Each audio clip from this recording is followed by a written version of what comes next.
Bueno, muchas gracias, buenos días con todas y con todos.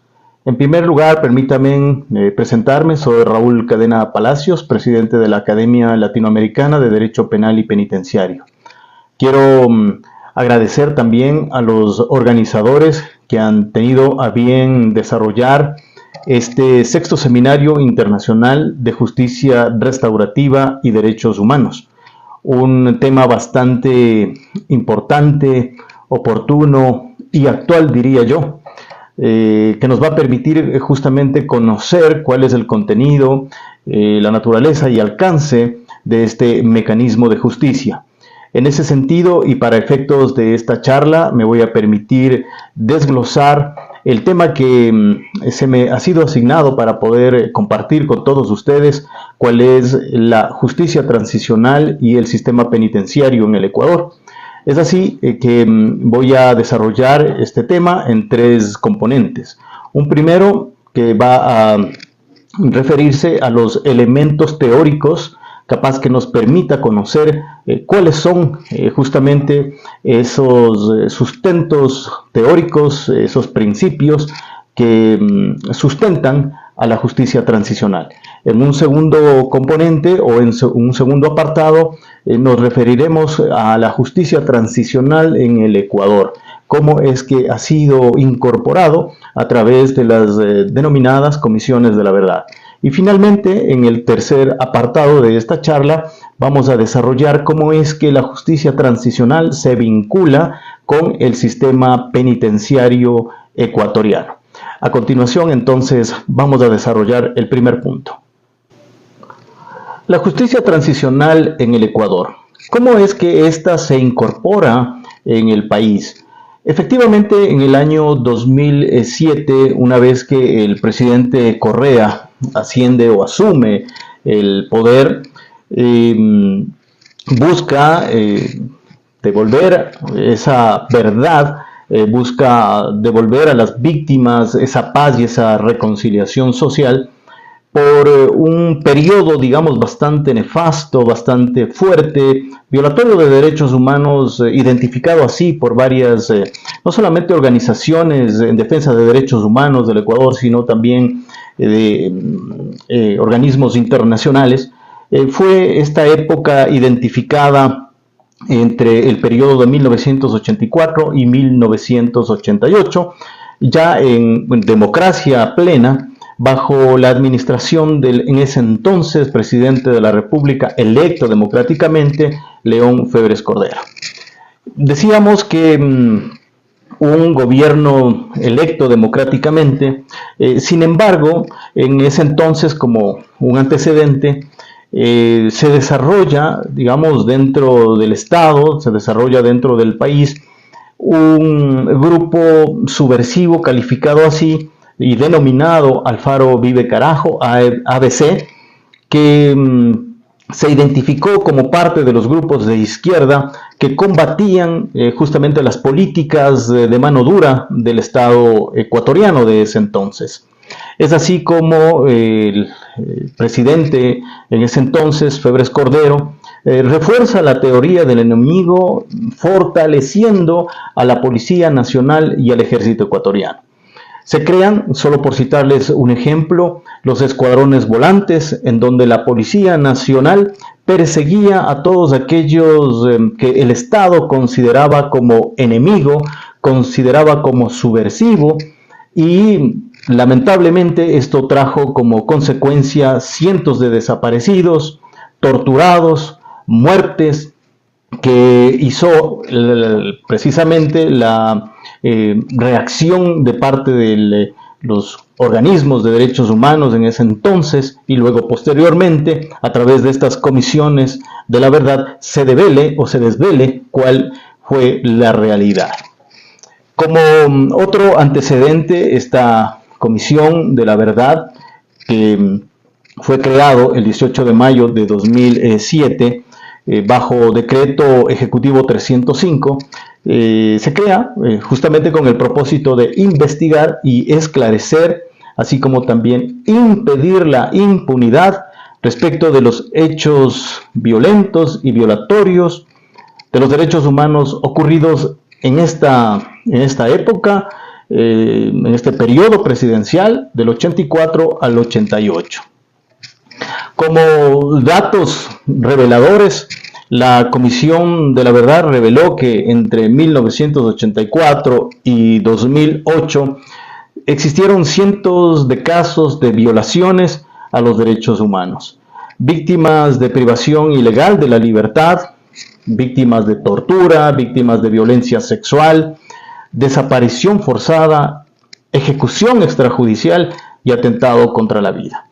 Este informe en el 2007, digamos que inició la comisión, recoge o incorpora varias recomendaciones, para ser exacto 155 recomendaciones, agrupadas en medidas que señalábamos anteriormente, ¿no? Entre ellas, por ejemplo, el reconocimiento por parte del Estado ecuatoriano como responsable de los hechos ocurridos durante este periodo del 84 al 88, el desmantelamiento de los centros de privación ilegal de libertad y de torturas, en donde lamentablemente, y pueden ustedes referirse o dirigirse, por ejemplo, a redes sociales a través del canal de YouTube, en donde se explica cómo el SIC-10, que era la policía en ese entonces que investigaba los atentados, digamos así, contra el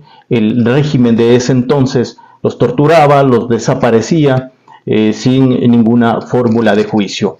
También se solicitaba a Fiscalía, o se solicitó que se designe una unidad especializada de derechos humanos para que impulse la investigación de los casos de violaciones de derechos humanos.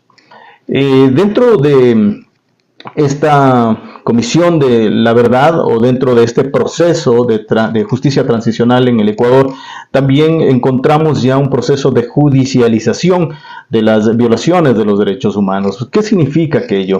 Que Fiscalía General del Estado, una vez que la Comisión de la Verdad entregó todas estas recomendaciones, realizó todo este proceso de esclarecimiento de la verdad, debía iniciar justamente la investigación, incoar los procesos judiciales para conocer justamente y esclarecer la verdad. Lamentablemente, en este punto tenemos que decir que Fiscalía no ha podido avanzar en este tema por múltiples situaciones institucionales, digamos así, de carácter interna, el cambio de fiscales, la inestabilidad política, que es parte, lamentablemente, de nuestra sociedad. También la Corte Nacional de Justicia, que no ha puesto en su agenda judicial la prosecución de esta investigación, sino más bien ha superpuesto otros temas. Como medida de reparación y para efectos solamente informativos, la Comisión de la Verdad también, digamos, instó para que la Asamblea Nacional pueda crear en el Ecuador una ley, y efectivamente en el año 2013 se crea la Ley para la Reparación. Esto como parte de los acuerdos reparatorios. Lamentablemente el presupuesto tampoco, o los valores económicos a las víctimas, no fue suficiente, dejando ahí un sinsabor, digamos, a aquellas víctimas.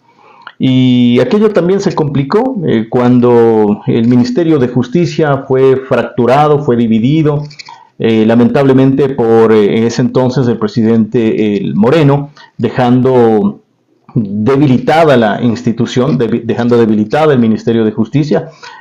Para lo que hoy conocemos, digamos, conformó ahora a través de dos subsecretarías, la Subsecretaría de Derechos Humanos por un lado, y el Servicio Nacional de Atención Integral a Personas Privadas de Libertad y Adolescentes Infractores, como es el SNAI, que si bien tiene su director el rango de ministro, no lo es.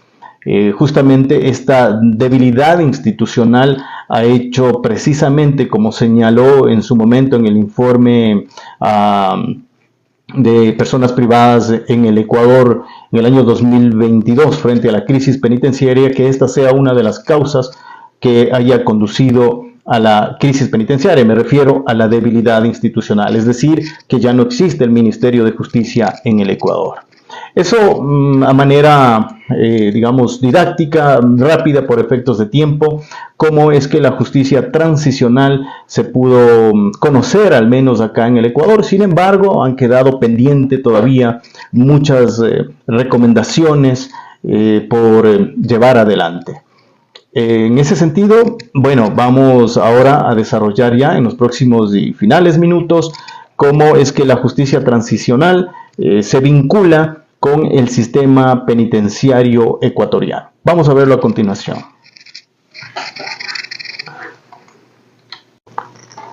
El primer punto, como lo he denominado yo para efectos de esta charla, refiere a los presupuestos teóricos, es decir, aquellos que nos van a permitir comprender cuál es el contenido, el alcance, el fundamento y la naturaleza de la justicia transicional. ¿Cuáles son aquellas construcciones teóricas, doctrinarias que se han elaborado hasta el día de hoy? En ese sentido, es fácil acceder a la bibliografía que encontramos en la web y podemos de ahí resumir y compartir con todos ustedes qué se ha de entender por justicia transicional.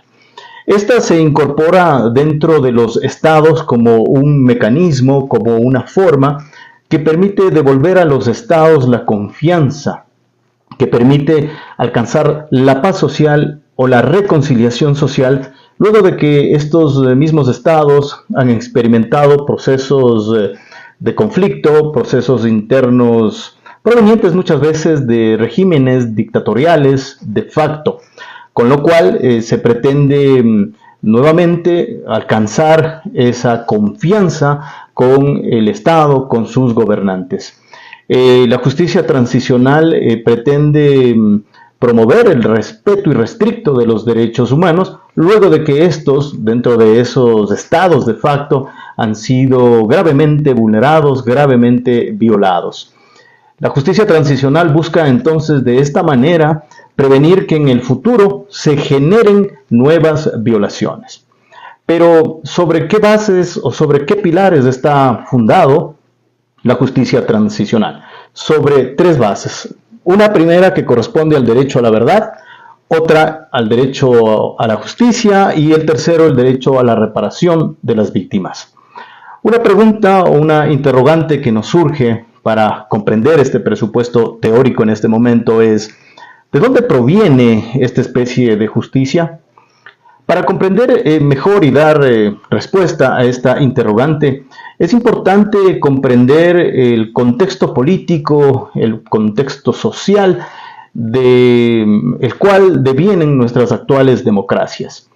Recordemos que la historiografía un poco nos enseña que estas actuales democracias son el resultado de estos procesos de facto que en la década de los 70 caracterizó en América Latina a todos nuestros países. Gobiernos dictatoriales, dictaduras que reforzaron la teoría del enemigo a través de la doctrina de la seguridad nacional y que se intentaba aniquilar a todo aquel enemigo, digamos así, que estaba en contra del régimen. Recordemos que también como antecedente importante a tomar en cuenta en este primer apartado teórico, citar las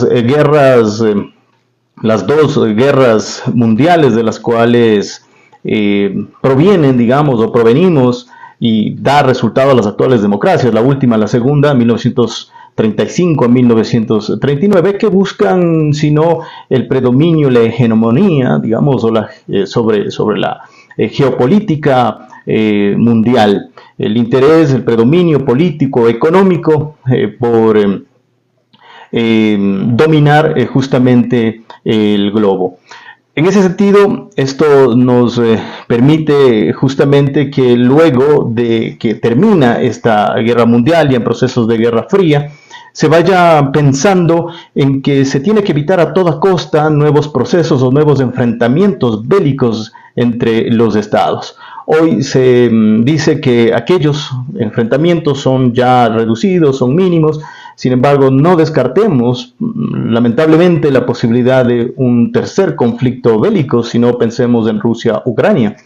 En todo caso, lo que busca la justicia transicional luego de estas experiencias nefastas para la humanidad es fortalecer a través de la creación de derechos humanos que proteja justamente a las personas de estos conflictos. Busca el respeto irrestricto a sus derechos. Estos procesos políticos que han experimentado nuestros estados mediante gobiernos dictatoriales o totalitarios son los que dan lugar, como menciono, pues, a estas democracias actuales.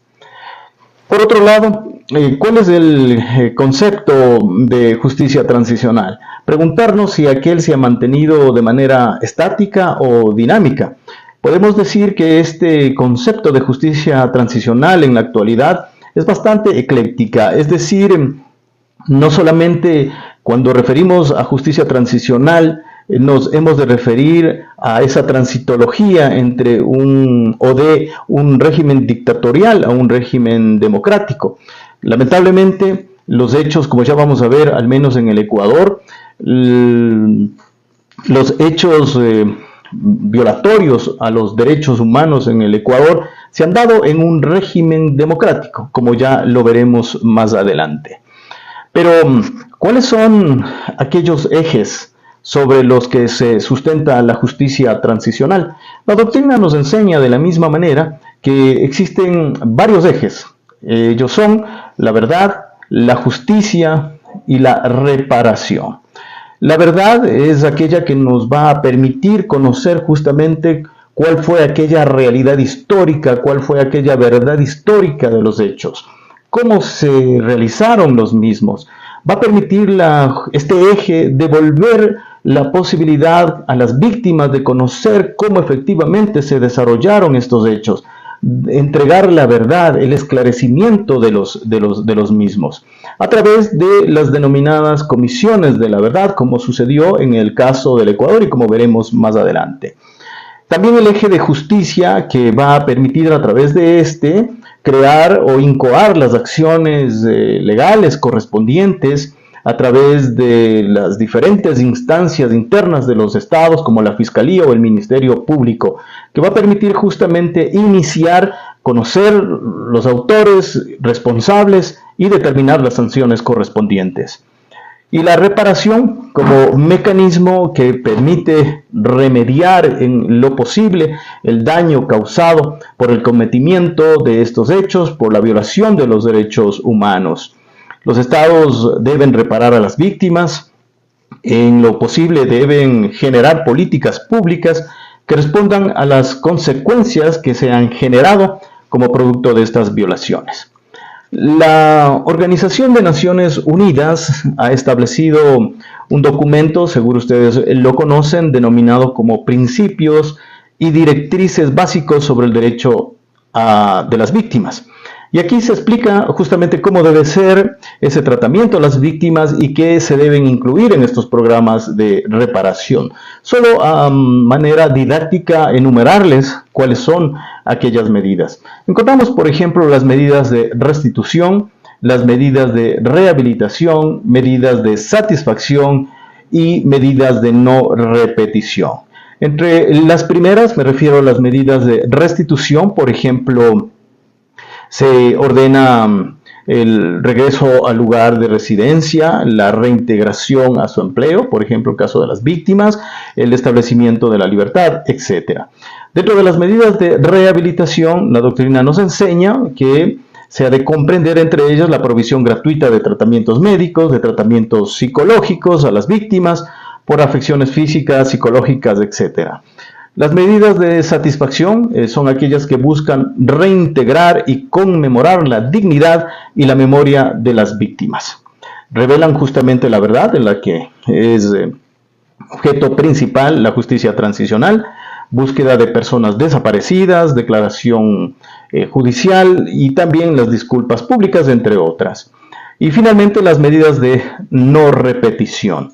Estas medidas tienen por objeto, ya lo decíamos, que en lo futuro se vuelvan a cometer estos hechos vulneratorios, violatorios a los derechos humanos. Por ejemplo, un ejercicio efectivo o de control efectivo por las autoridades civiles sobre las fuerzas de seguridad, como es el caso de Policía Nacional o el Ejército. Digamos, tienen que ajustarse justamente a la normativa internacional, tienen que ajustarse al ordenamiento jurídico nacional de cada estado.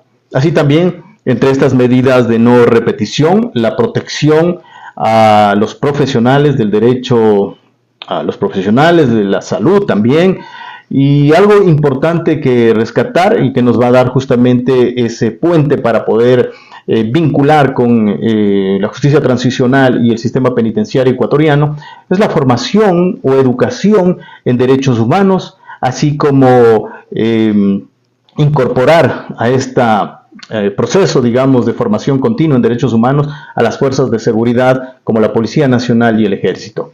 Enseguida vamos a desarrollar el segundo punto para efectos de esta charla, que tiene que ver con la justicia transicional en el Ecuador.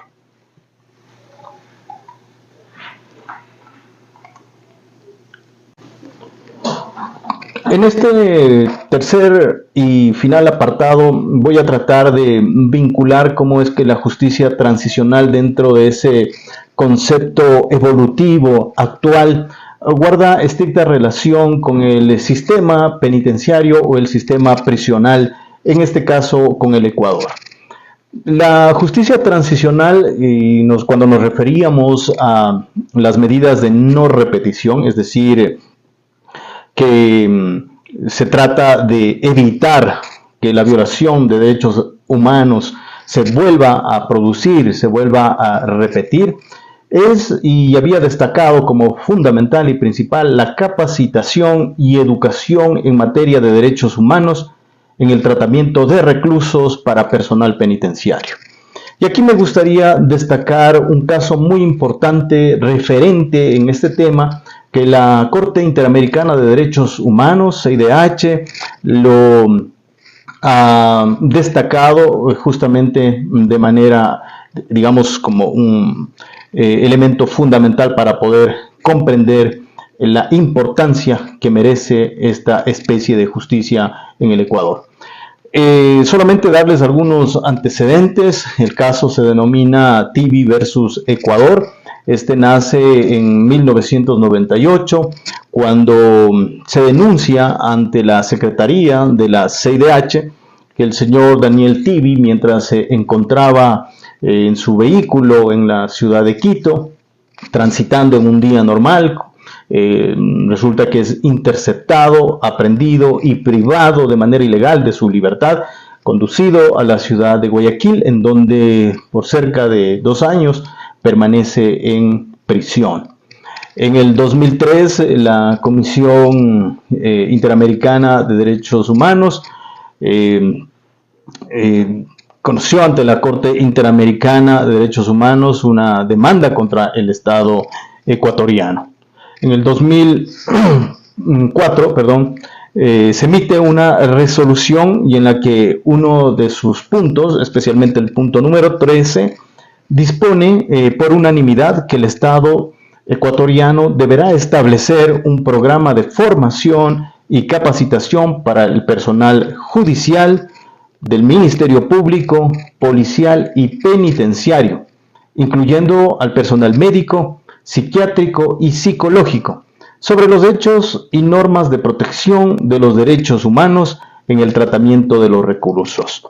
Desde el año 2004. Pero aquí es lamentable señalar y decirlo que durante el año 2021 y 2022 se desató una ola creciente de violencia intracarcelaria en el Ecuador, dejando como un saldo trágico de cerca, se dice extraoficialmente, de aproximadamente 500 personas fallecidas, 500 reclusos asesinados como producto de la violencia intracarcelaria.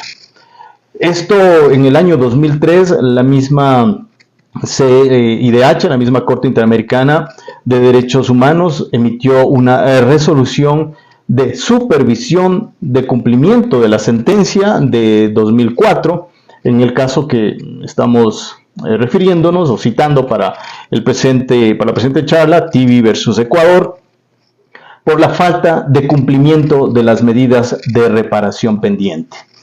En el año 2024, lamentablemente señala la misma CIDH que el caso Tibi, miren ustedes, continúa en la misma situación de impunidad, es decir, desde el año 98 al año en curso, todavía no ha cambiado, no se ha investigado, peor aún se ha reparado, digamos así, a la víctima.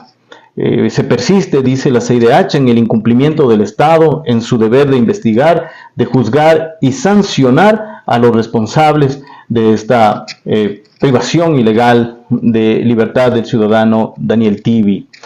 Con relación a los programas de capacitación en materia de derechos humanos a los funcionarios públicos, se señala también que se ha cumplido parcialmente, pero que se debería contar con la sociedad.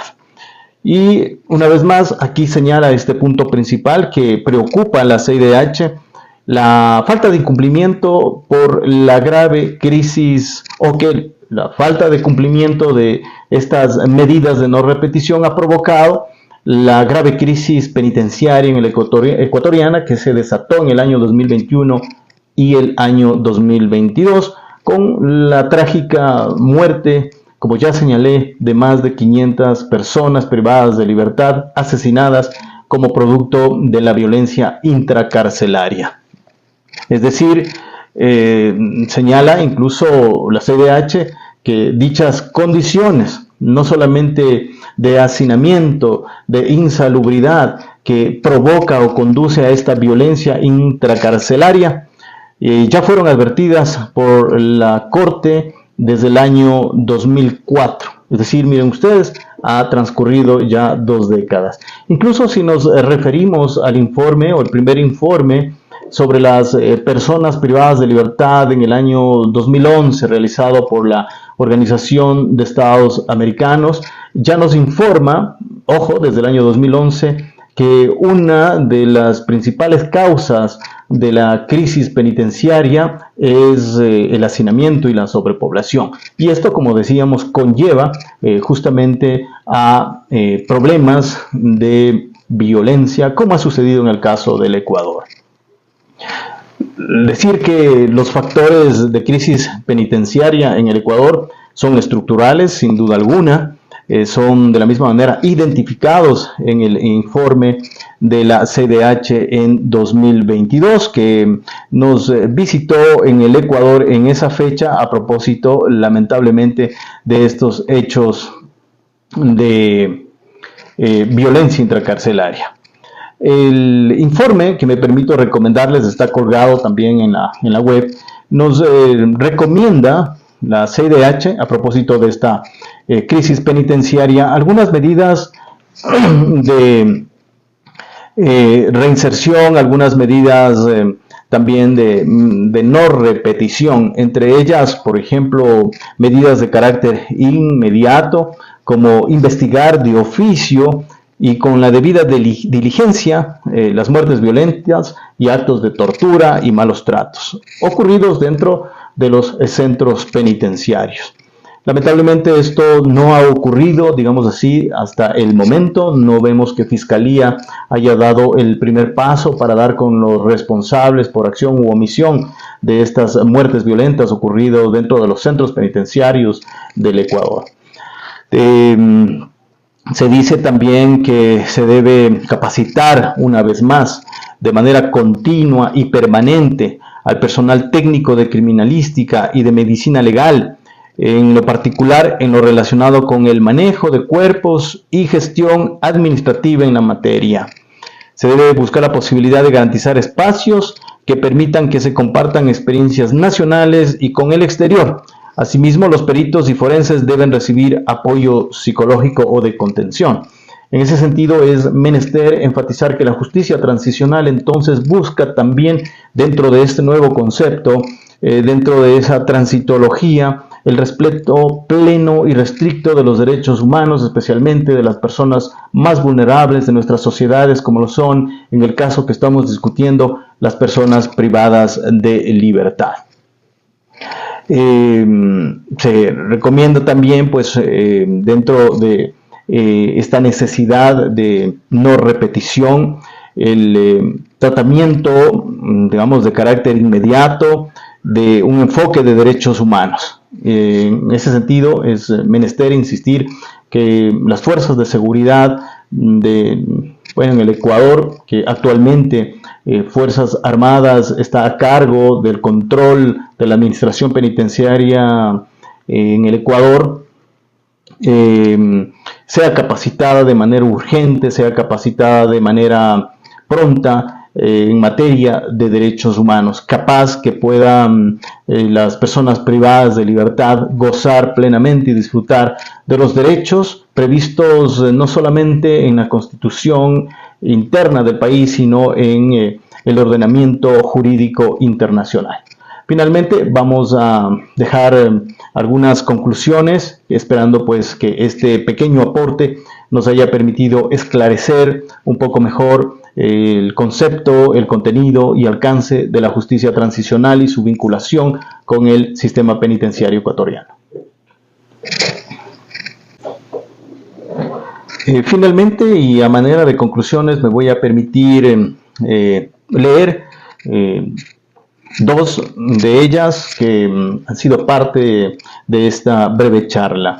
La justicia transicional se presenta como una respuesta a la reinstauración de la paz, la justicia y el sistema de convivencia social luego de los regímenes autoritarios, despóticos de gobierno que han sometido a la población o a sus gobernados a la violación de derechos humanos.